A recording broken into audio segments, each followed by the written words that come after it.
The man behind the counter at the hardware store asks which one you need copied. You hold the ring up and have to look. 7 keys. 2 of them open doors you actually pay for. He cuts the copy in 90 seconds, charges you $2.79, asks if you want it on a fob. You say no. Outside, you stand in the lot longer than a $2.79 errand deserves, holding a ring that got heavy without anyone deciding it should. Nobody in your family has ever used the word rich about you. Not once, not even as a joke at a table. But somewhere in the last 26 years, every question about money in that family started ending up at your phone, and not one of you noticed the direction reverse while it was happening. You are 24. There are 2 keys on the ring: apartment, mailbox. No car key because there's no car. You make $41,000 a year at a job with a badge that beeps when you scan in. After federal, state, and the 2 letters on your pay stub you had to Google, about $2,650 lands twice a month. Half of it already spoken for by a room in a house you share with 3 people whose last names you learn from the mail. There is a rich person in your family, and it isn't you. It's your Uncle Ray. Ray owns 3 laundromats. He drives a Suburban he pays cash to maintain. He tips loud, and at every graduation, he hands out $200 in 20s folded once, like a man dealing cards. When somebody's water heater dies, Ray. When somebody's court fee has a date on it, Ray. Nobody has ever seen a statement of Ray's. Nobody needs to. In a family, the richest person you know isn't the one with the most money. It's the one who can say yes today. You enroll in the 401k that fall because HR sends a form and you don't want to be the person who doesn't return forms. The company matches 50 cents on the dollar up to 6%. You put in 6. It costs you about $205 a month you never see. The fund you pick is the boring one, the whole market index, expense ratio 0.03%. Because the other options have longer names, and you don't know what the longer names mean. That's the entire decision. It takes 4 minutes on a laptop in a shared kitchen. Nobody watches you make it. You are 26. The balance is around $10,000. You have put in $9,600 of it. The market added $672 across 2 years, which is what a man makes in an afternoon of overtime. And you know that because your friend Curtis says it out loud. Curtis out-earns you, and always has. He installs commercial HVAC. He's on call. And in a good year, he clears $78,000 before you clear $50,000. He drives a truck he financed for 84 months at 11.9%. $668 a month, $56,177 over the life of it, $18,177 of which is just rent on money. He doesn't know that second number. Nobody at the dealership said it in a sentence. It was in the paperwork, on the page he initialed without reading, the way everybody does. In November, he texts you at 11 at night, asking for $60 for gas until Friday. You send it. He sends it back Friday. Neither of you mentions it again. That's the first one. It's $60. It doesn't feel like a category. You are 29. Uncle Ray sells the laundromats. The family talks about it for a month before the number arrives. Everyone has a guess, and every guess starts with a 2 and has 6 figures after it, minimum. Somebody says he's set. Somebody says he'll buy a place on the water. 3 laundromats sold together at about 2.5 times what they cleared for him in a year. $310,000. Then the note on the dryers he replaced in 2019. $46,000 comes off the top. Then the tax on the equipment portion. What lands in Ray's account is a little over $200,000, and Ray is 63. There is also a whole life policy a man sold him at a kitchen table in his 30s. $63 a month, 26 years of it. He has paid in $19,656.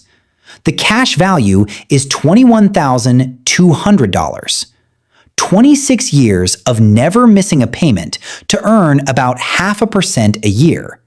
And he says the number to you proudly, because the man at the kitchen table told him it was safe. And it was. It was extremely safe. Safe was the whole product. Your balance that year is $33,773.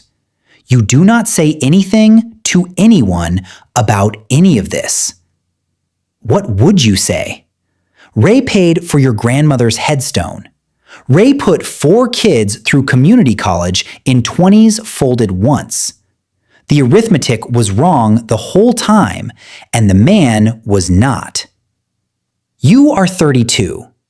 Your sister Renata calls on a Thursday afternoon, which is the first thing that's wrong, because Renata texts. She asks, casually, what a used transmission runs on a 2014 Odyssey. You give her a range. She says, okay. Then she doesn't hang up.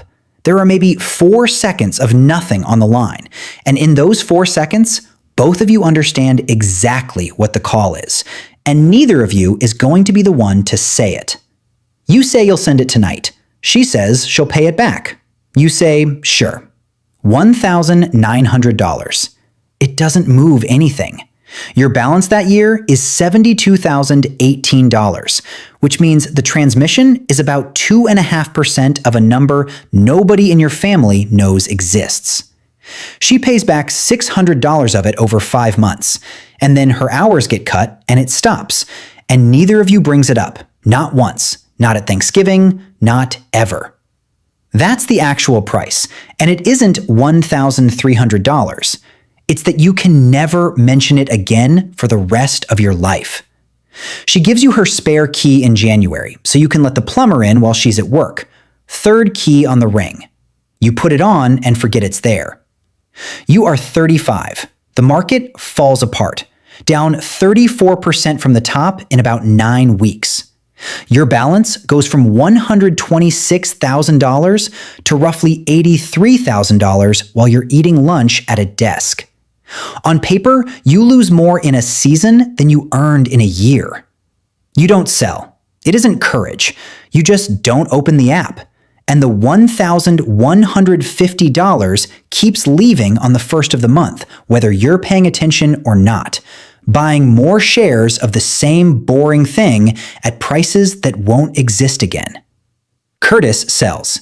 He moves everything into cash in the 3rd week and tells you he'll get back in when it's clear. It gets clear about 11 months later, roughly 40% higher, and by then he has a reason not to, and the reason is a good one. And the reason costs him more than the crash did. He is not stupid. He is one of the smartest people you know, with a set of gauges in his hand.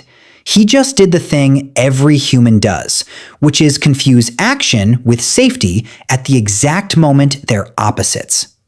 You have $19,000 in a money market fund, paying 4.3% that does nothing all year and never has. It is the worst performing thing you own. It is also the only reason you were able to sit still, and you know that, and you never call it discipline afterward the way other people do. You are 38. Your balance is $201,825. Curtis wants to open a restaurant. Not a joke restaurant, a real one, with a concept and a location on a corner that's about to turn, and a partner who's done it before, and a number. He needs $30,000, and he is asking you for it. He asks in person, which he has never done. He has a folder. He walks you through the folder for 40 minutes, and it is better than you expected and worse than it needs to be. The rent escalator in year 3 is not survivable. He knows food. He does not know that the number that kills restaurants isn't food. $30,000 is 15% of what you have. You could send it that night and still not feel it in any way that shows up in your life. You say no. You say it badly because there's no good way, and you offer $6,000 as a gift instead. No repayment, no equity, just gone. He says thanks and doesn't take it. He gets the money somewhere else, some of it at rates you'd rather not know. The restaurant opens. It's good. It closes in 19 months. You are not in contact for most of a year. That's what the no costs. And you knew what it would cost when you said it, and you said it anyway. And you have never been sure you were right. The math was right. That's a different thing, and you know the difference. Nobody in this story is a villain. That's the part that's hard to sit with. You are 42. Your mother can't be alone anymore. Memory care in your area runs $5,400 a month. Not luxury, standard, clean, with a courtyard and a nurse who is genuinely kind. Her Social Security covers $1,890 of it. The house she owns is worth about $210,000 and can't be sold fast.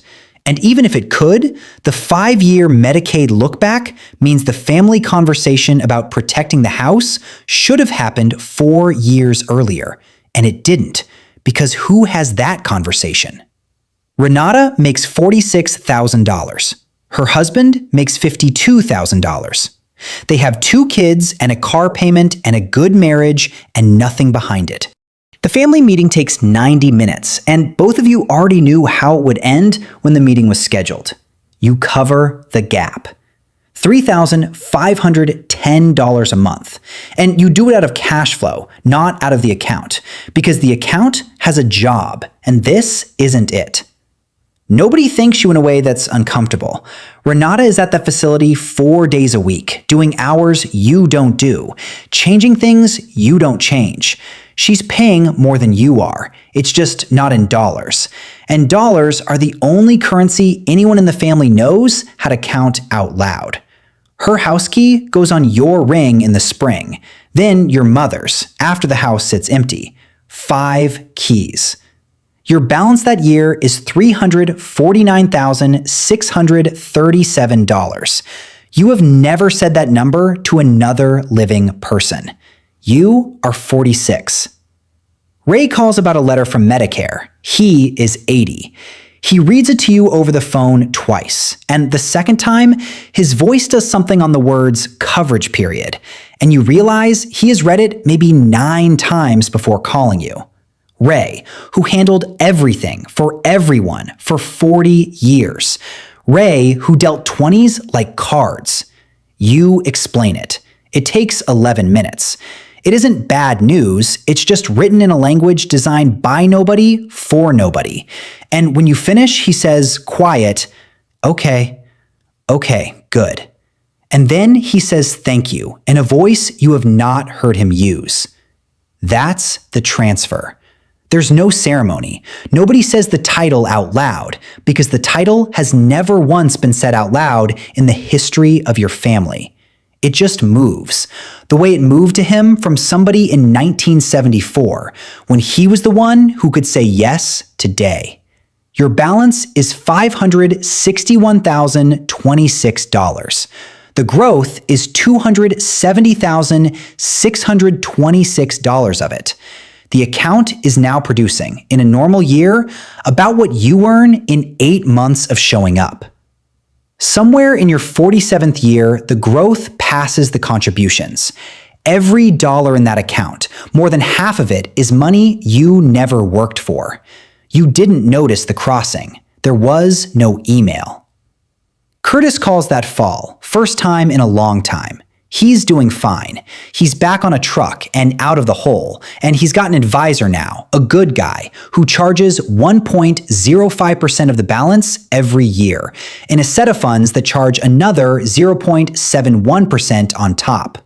On his $190,000, that's $3,344 a year, taken quietly, in quarters, from a number he never sees leave. Your 0.03% on twice as much costs you $61.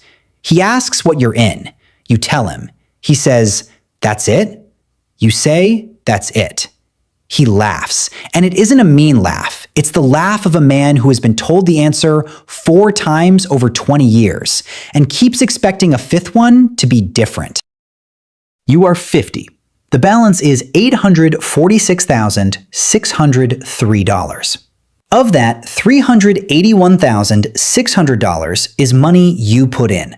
$205 a month at 24, $1,900 a month now, 26 years of transfers on the first of the month that you stopped feeling somewhere around year 4. The other $465,003 was never yours to earn. It was Time's. You just didn't get in the way. Nobody knows. Not Renata, not Curtis, not the man at the hardware store, not the woman at your bank, whose screen says something that gets you a different phone tree than everyone else in this parking lot, which is the only place the number has ever shown its face. You drive a 9-year-old car. You have the same haircut. You bring the same thing to Thanksgiving. Twice a year, somebody at that table says you've always been careful, and they mean it as a small thing, the way you describe a man who checks the locks. Being the richest person you know is not a feeling. It's a role, and it comes with a job description nobody hands you. You are the one who gets called at 11 p.m. You are the one who covers the gap in the family meeting. You are the one who has to say no to a folder somebody spent 4 months building, and then carry that no for a year. You are the one who reads the Medicare letter twice. You never got to be the one who asks. That ended at 26, with $60 for gas, and you didn't know at the time that it was the last one. The 7 keys are on the counter at home now, next to the copy you had cut this morning. 2 of them are yours. The others belong to a sister, a mother's empty house, a neighbor going through chemo, an uncle who is 80 and lives alone and shouldn't much longer. Nobody handed you a title. They handed you keys, one at a time, over 26 years. And every single one of them was a small vote that you were the person who could be relied on. And every single one of them was cast by someone who had no idea what was in the account. That's the part they got right without the math. Somewhere tonight, there's a 24-year-old in a shared kitchen with 2 keys on a ring and a form from HR they've been meaning to fill out. 6% or nothing. Or 4 minutes on a laptop while the roommates argue about the thermostat. There's an uncle in that family too, dealing 20s folded once, and everybody at that table is certain they know who the rich one is. They do. For now. Nobody in the room will be able to name the year it changed hands, because there won't be one. There will only be a ring on a counter, decades from now, getting heavier while somebody stands in a parking lot holding it, wondering when.